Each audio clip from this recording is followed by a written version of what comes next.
So I thought I'd start with the topic of what's that first day of school like and how important is that? How many of you will have a child going into school soon? Like, you know, maybe next year or the year after. Okay, so it'll be relevant for most people. School readiness. Often people think about school readiness as can they count to 10 and do they know their alphabet from A to Z and that sort of thing. But what I'm talking about is something different from that. When you talk about school readiness, the first thing we want to talk about is how scary is it to go to an unknown environment? Like if you're starting a new job or going to meet new people, it's scary because you don't know about it. So imagine if you're this big going into this like humongous new environment with all these new people that you've never seen. So you say to yourself, how can we help them become school ready? Well, the very first thing is to talk about it so it's not so scary. Now, if you talk about what's going to happen, they have some idea. So if, for example, you were starting a new job and I said to you, oh, there's going to be 10 people there and there's, you know, the offices have 3 levels and this is the sort of work that you're going to be doing and there's going to be a break at this time, you'd say, oh, at least I know something about it. It's not completely unknown. I can prepare myself. I know what to do. It's the same thing with the little ones. So, for example, what you might want to do is start with something familiar to them. So, if they're all coming here, that means you do say bye-bye to them. You do go and that you do come back. So you start with that. You say, you're going to go to a different school, but it's just like Merry Days because you know how Mama brings you, Daddy brings you, the wave bye-bye, then Mama come back, Daddy come back, you know, and it's all good. Then you tell me what's going to happen during the day. So first thing to do is to try and show them what they've already achieved and then translate it to the new environment. Do you know what I mean? So it's not something so new. They've already done that. So you can explain that. The next thing that's really important is to kind of practice the day at home. So imagine packing their bag for them and putting their lunch in there and their play lunch and so forth, and then saying, okay, we're going to have a practice day today. And so at some time during the day you ring the bell and you say, okay, so what do we need to do? We need to go to our school bag, we need to go and get the morning tea out, and you go and sit with other people, and so you actually practice it so that it's not foreign to them on that day. Because remember, here at Merry Days there's someone to go and get their morning tea for them and to prepare it, but at school it might not be like that. So giving them a practice run means when they're at school they go, oh yeah, I did that a few times. Mama said I go to my bag, Daddy said I go to my bag, I pick up my lunch, I grab my little box, and then practice putting it back in so that they don't leave it in the playground somewhere. So it's just practicing and familiarising them with how the routine would go and what the day would be like. Same thing with the lunch. Same thing with, the bell at the end of the day. Mama will be waiting for you at the gate, Daddy will be waiting for you at the gate, this is what you need to do. So if they've had that a few times, it's not unfamiliar, so they can be really ready for the day. The other thing that's really nice is if you visit the school together. So when you talk about it later, you can say, remember when we went through the front gate and the toilets were there, or remember when we went and your classrooms are going to be over that side, or that oval was really nice where we kicked the ball. So if you familiarise them with the territory as well, it's not an unknown place. So visiting the school a few times, most schools have an orientation, but if they don't, contact the principal and say, I really just want to orient my child, what times are going to suit you for me to come and walk around so that they get a feel for what the school's like, just to give them a sense of the space. Then if you want, you can draw a little map of it so you can show them at home. See, this is where the front gate is and this is where your classroom is. So just orienting them with the space is a good idea too. The most difficult part of starting school is obviously going to be the social skills and being able to manage situations that come up. So this is where you need to be inventive and have like a great imagination. So things like getting their favourite toys in the room, putting Teddy and the doll, etc., and say, let's have a practice at how you might make friends. Let's have a practice at what could happen. So you go up to the Teddy and you go, okay, what do you think you could say to the Teddy if that was a person, how to make friends? And you might say, hi, my name's Rosina, I'd like to be your friend, would that be okay? And so then you can, role play out there going, yeah, that would be great, my name's Patricia and that'll be fun. But it's also important to say, no, I don't want to be your friend as well. So we want our children to be resilient, because that could happen, couldn't it? They might go up to someone, they go, do you want to be my friend? Oh, no, don't like the look of you, don't want to be a friend. That's it. So if they haven't come up against that, that's a shock.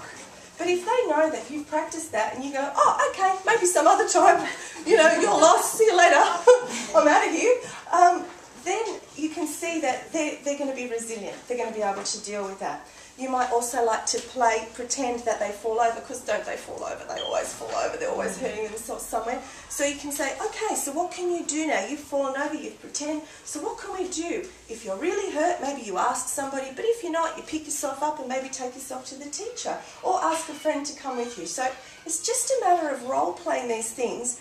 Now, the reason why that's important is, in their brain, as you know, sometimes we say things and all of a sudden they're saying it back to us, absolutely repeating it. And usually it's the things we don't want them to repeat back to us that they are. So this is the exact same situation. Let's put things in their brain, in their memory, that we do want them to repeat, that they can have something stored in their memory for all of those kinds of situations. And that's why I say to you, be as inventive as possible. So not just the positive situations, but also the negative or the difficult situations, because you want them to be really resilient and be able to manage these situations. And what can they do? The other thing that's important is to let them know that it's okay to ask questions if they don't know.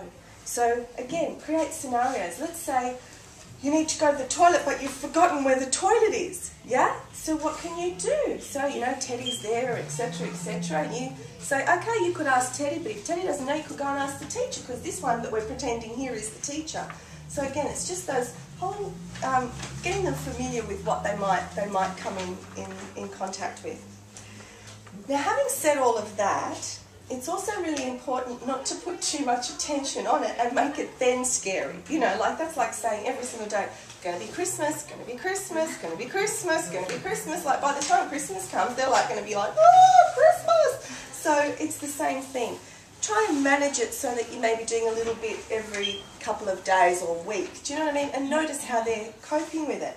Also ask them, you know, they might come up with questions. What if I'm at school and I don't know? And you go, that's a great question. Let's pretend, or let's have a look at what we could do with that. So you might find that they're going to engage with you about the what if scenarios as well.